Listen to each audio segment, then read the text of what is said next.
Hello and welcome to the video. Now, I am a student, and as a student I am very often poor, and when I do have money I spend it on food or alcohol. So, I do a lot of thinking about things I would like to buy, and as such I have quite an extensive wish list of watches. I got into this hobby quite a bit. Some would say too much. So today I'm going to be counting down the top 5 watches I would like to get my hands on, with an honorary mention sprinkled in there just before number 1. Now, I don't want this video to be too long, so I'm going to try and spend a minute on each watch, which means this video should be around 6 minutes long. I imagine it's probably going to be around 10, because I have this problem where I don't shut the fuck up. Let's get into this with number 5. The Seiko Prospex Special Edition Save Ocean. This one's interesting because I originally had a Seiko 5 at number 5, just Seiko 5, the entire line, because there are lots of them that I like, and I want my next watch to be an automatic, because I don't own an automatic watch. I have owned, obviously, quartz pieces, I've owned manual winds, but I have never owned an automatic watch. And I feel like the Seiko 5 is a good way to get in there, but I thought that people want to speak to me. But I thought, if this is a wish list, I don't wish I had a Seiko 5. I'm going to get a Seiko 5 because I want that to be my first automatic timepiece, but that's not what I wish I could get if I was choosing a Seiko. I wish I could get this. Now, the reason why is because I want a dive piece, because I just want to be able to own a dive watch. I want to be able to have the opportunity to go swimming in a watch. And I've gone through lots of Seikos online, and obviously you hear a lot about the SKX 007, the SKX 013, and they don't do anything for me, really. I don't really know why. Whereas the Save Ocean is bloody gorgeous. It's got, I'm not sure whether it's a cushion case or like one of Seiko's more turtle cases, but I really like that. The face is gorgeous, the colour, the texturing, just the entire thing comes together so beautifully as both a watch that I could be very proud to wear and say, look, this looks amazing, but also use as a tool watch, but also use when I went in the water. So that is why the Seiko Prospex Special Edition Save Ocean is at the number 5 spot on this list. At number 4, the Tissot Heritage Visodate. Now, this is quite a well-known watch because the Urban Gentry covered it in, I think, 2014. But I hadn't watched that video when I first discovered it. I went to Meadowhall, which is a really big shopping centre in the UK, with my flatmates, and I went in a couple of watch shops, and one of them was a Tissot AD, and in their big glass front cabinet they had the entire range of Visodates, and I fell in love with this watch. I'm not really one for dress watches, but the Visodate, just like everything about it was like gorgeous, because it was timeless. It has a very modern aesthetic while calling back to everything that Tissot used to be. They use the old Tissot logo, which I really enjoy. It's applied, they've got applied indices, and the crystal is domed in a way that I've never really seen on another watch. And I looked at it and I fell in love. And then I've fallen in love with a lot of watches. But the real test of whether or not a watch is good is if I look at it again in a month or so and I still love it. And I looked at the Tissot a month later without having looked at it much because I can't afford it, and I fell in love all over again. There's just something about it that really grabs me. When I need a dress piece, when I do, that will be my dress piece, because it's just, oh god, it's good. At number 3, the Oris chronoris, or as I like to call it, the Oris chronoris, because I think it sounds funny. This one is going to be I'm going to really split the crowd with this one, because I think this watch looks fantastic. I think this looks gorgeous.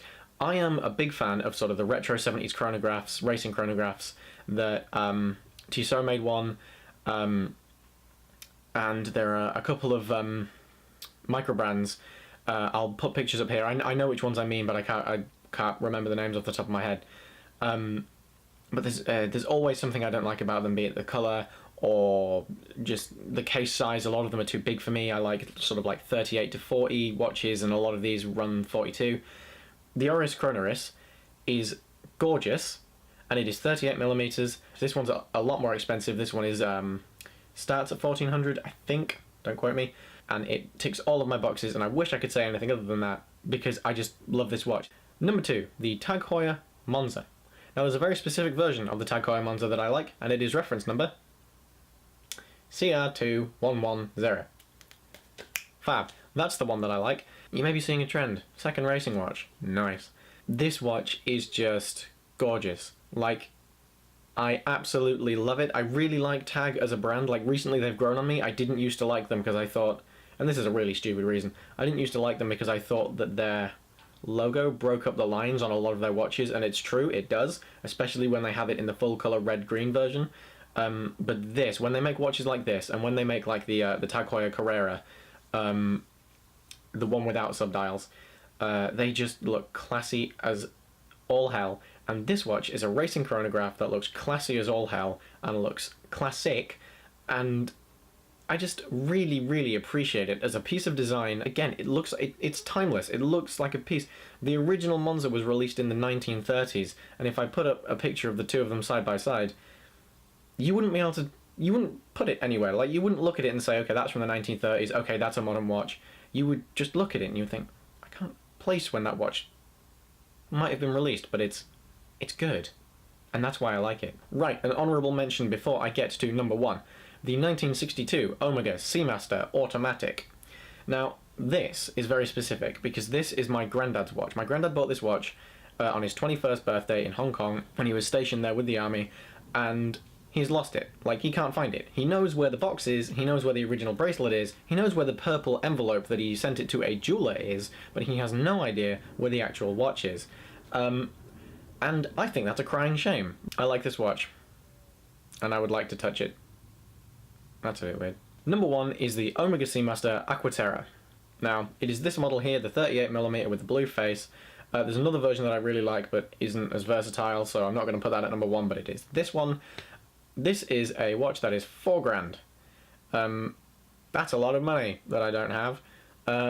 The reason this one's at number one, because I'm going to sound a lot less passionate about this one than I did about probably all the ones I said before, because I love them more for their aesthetics than I do for sort of what they mean.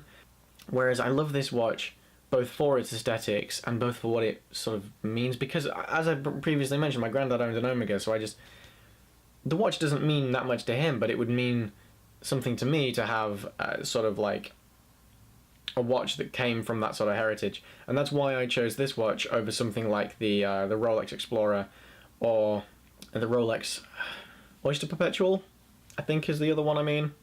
Probably, because I like those two watches and they're at a similar price point, but I would go for this one over it because there's that familial connection, which doesn't matter to anyone but me, but matters to me. So I hope you enjoyed these watches. If you have anything to say about the watches that I just listed, please leave them in the comments down below. I would love to have a conversation with you. I hope some of these watches you had never seen before, and I introduce you to, because I would love for someone to appreciate them the way that I do. I know that a lot of them are quite an acquired taste, so I'm not expecting you to, but I hope that at least one of them made you think, ooh, nice.